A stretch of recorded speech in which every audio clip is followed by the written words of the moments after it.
ভাইয়ের কপালে দিলাম ফোঁটা, জমির দুয়ারে পড়ল কাটা, যমুনা দেয় জমকে ফোঁটা, আমি দিই আমার ভাইকে ফোঁটা।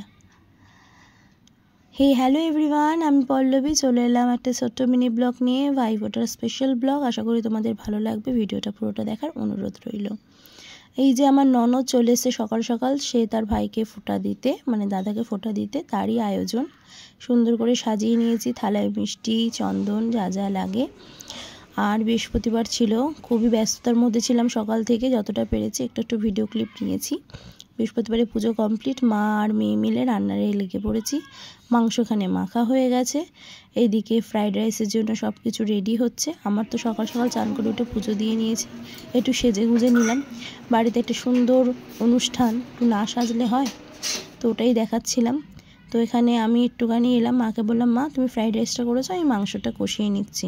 ফ্রাইড রাইসের সাথে কষা মাংস ছাড়া ভালো লাগে না। তারপর একটু ছাদে গেলাম একটু ঢং করতে। ঢং বলতে এই যে আজকে এই ড্রেসটা পরেছি, কেমন লাগছে আমাকে অবশ্যই কমেন্ট করে জানিও। ভালো না লাগলেও জানিও, খারাপ না লাগলেও জানিও। তো এই যে সুন্দর করে থালা সাজিয়ে নিয়েছি, এবার ওরা ফোঁটা দেবে। তো আমি এবার ছড়ে আর বাপের বাড়িতে যাইনি, একটু অসুবিধা ছিল, তো ঘরেই আর কি ওদের যাতে ফোঁটাটা একটু সুন্দরভাবে হয় তারই চেষ্টা করেছি। জানি না কতটা ভালো পেরেছি, কিন্তু চেষ্টা করেছি। তো এই যে ফোঁটা দিচ্ছে বোন তার দাদাকে, এগুলো একটা সুন্দর মুহূর্ত। সারা বছর ঝগড়া মারপিট করার পরে এই বছরের দুটো দিন দেখলে মনেই হয় না যে ভাই বোনদের এত ঝগড়াঝাটি অশান্তি মারপিট যেটা সব ঘরে ঘরে হয়ে থাকে, কিন্তু না, আমার ননদ আর আমার হাজব্যান্ডের মধ্যে এরম কিছুই নেই। এরা খুবই শান্ত প্রকৃতির, এদের মধ্যে কোনো ঝগড়াঝাটি মারপিট কিছু নেই, খুব ভালো লাগে। আর বোন তো আমাকে পাগলের মতো ভালোবাসে, দীপা, ও খুব ভালো একটা মিষ্টি মেয়ে। মানে 5 বছরে কখনো আমি ওকে ননদ বললেও রেগে যায়, তুই আমায় বোন বলবি, আমি তোর বোন। তো যাই হোক, একটা সুন্দর মুহূর্ত, সেটাই তোমাদের সামনে তুলে ধরলাম।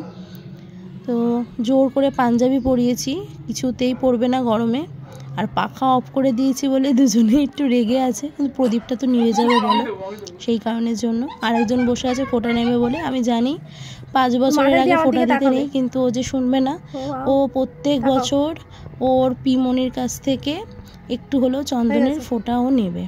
তো সেই ভিডিও ক্লিপটা দিইনি, তো যেটুকু পেরেছি এইটুকুই আর কি করেছি। তো চলো, ফোঁটা তো দেওয়া কমপ্লিট, এইবারে মিষ্টি খাইয়ে দে, খাবার পালা। তো এই যে দুপুরের মেনু ছিল ফ্রাইড রাইস আর চিকেন কষা, তার সাথে আইসক্রিমও ছিল, সেটা আর তোলা হয়নি। তারপরে একটু রেস্ট নিয়ে চলে গেছিলাম বিকালে মেলায়। আমাদের এখানে জানোই চামুণ্ডা মায়ের পুজো হয়, খুব বিশাল বড় করে মেলা হয়, তো সেখানেই গেছিলাম।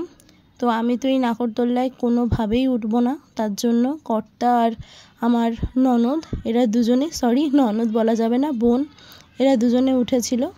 আর তারপরে আমরা উঠেছিলাম ড্রাগনে। এখানে একটা মিস্টেক হয়ে গেছে, এখানে আমাদের উচিত ছিল আমি আর মেয়ে বসবো, আর মানে ওর বাবা আর একটা আলাদা জায়গায় বসবে, কিন্তু যেহেতু ওর টিকিট কাটা হয়নি, আমি আরও কেটেছিলাম, তো সেই জন্য আর আলাদা আলাদা বসিনি। যাই হোক, কোনো অসুবিধা হয়নি, ওকে কোলে নিয়ে বেশ ভালোই আমরা এনজয় করেছিলাম। আমার পক্ষে এগুলোই ঠিক আছে, আমি ওই নাগরদোল্লা অসম্ভব। তারপরে একটুখানি গাড়ি টাড়ি চড়ে নিয়ে এবার একটু খাবার পালা, নিয়ে নিয়েছিলাম মোমো আর চাউমিন। বুঝে বললাম সব ভিডিও ক্লিপ নেওয়া সম্ভব নয়, কিছু কিছু জায়গায় বিসর্জন হচ্ছিল বলে এই যে বক্স বাজছে, তো সেই গানটা দিলাম না, যদি কপিরাইট আসে, ওই কারণের জন্য। ইস্যু আসলে তো মুশকিল।